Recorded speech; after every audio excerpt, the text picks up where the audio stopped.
درود به شما بینندگان عزیز. املت رسیپ های گوناگون دارد.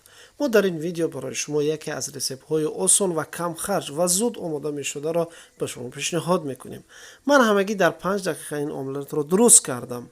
باور نمیکنید، با ما همراه باشید. البته دستگیری را فراموش نکنید. تا آخر ویدیو با ما بمانید، میبینیم که چگونه است. البته برای شما لازم می شود. میریم به آماده کردن خوراک. چند دانه برگ پیاز را خرد میکنیم.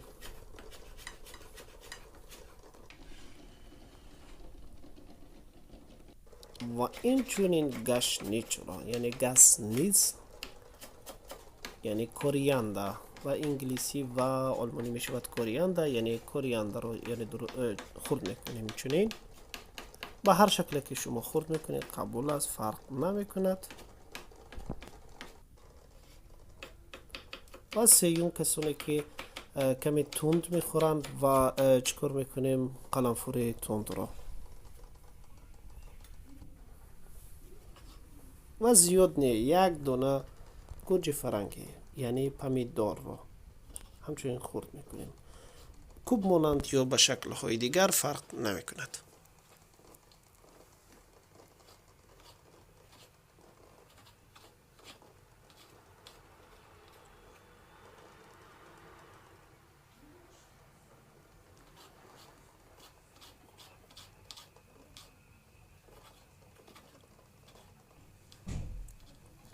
خب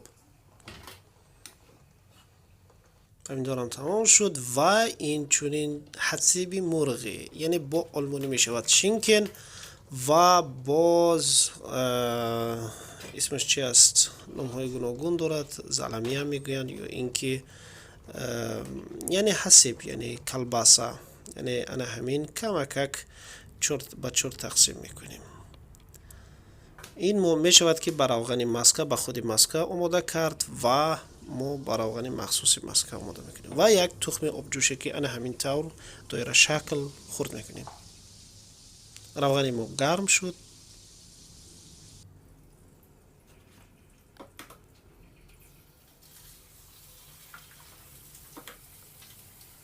و خیلی عادی است این املتی که ما آماده میکنیم. انا همین خیل 4 دانه تخم را در داخلش میگذاریم. البته تخم را هم اگر همین طور گذارید میشود خورده، ولی این طرز این رسیپی که من به شما پیشنهاد میکنم خیلی خوشمزه خور است که به خوردنش واقعا هم سیر میشوید هم رحمت میگوید.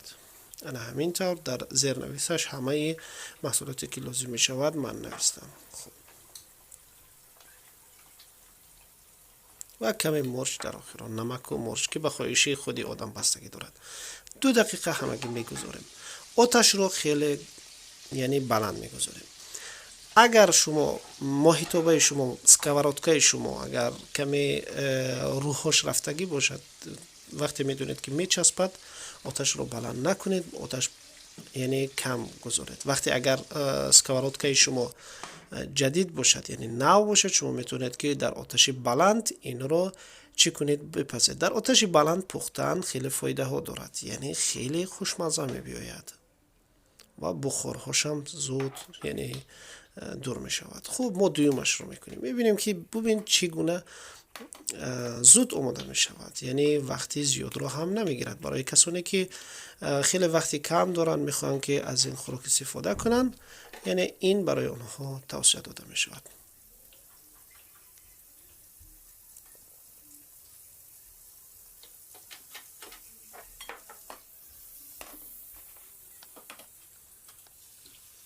این چونین چند دانه تخم، 3 دانه یا 4 دانه. بعضی ها تخم ها رو در یک ظرف، در یک کاسه یا در یک چیز میگذارن، یعنی به هم میزنن، خیلی آمیخته میکنم بعد. ولی من این کارو نکردم، ولی اون رسیپتم قبول است و این طرزی که من کردم بازم عادی تر از سری آماده می شود.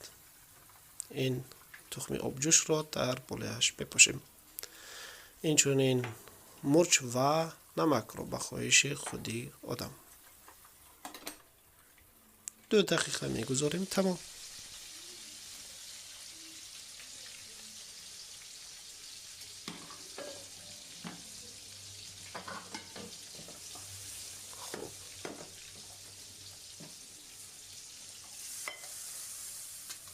ببینید با آسانی این همین خیلی در بالای ترلکه یعنی ظرف در بالای طبق یا لالی میگیریم و کمی از اون سبزیجات یعنی کبوتی هایی که در اول خورد کرده بودیم در بالایش میپوشیم برای هم خوشمزگی هم برای زیبایی. انا همین خیل میبریم با پیتزا خورد کنک یعنی پیتزا برک با همین خیل میبریم با 6 قسم تقسیمش میکنیم.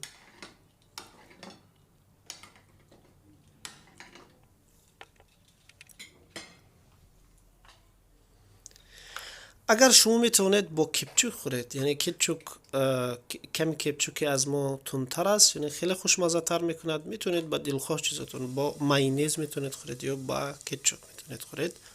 نوش جون کنید. بیشتر در طعام سحرگاه هست یعنی خوراک صبحانه هست یعنی بسیار سریع آماده می شود و خیلی خوب است. الکی ببینید که در مدت من تقریبا 10 دقیقه 3 مرتبه 3 ترلکه بزرگ رو که 3 نفر به حضور سیر میکند آماده کردم.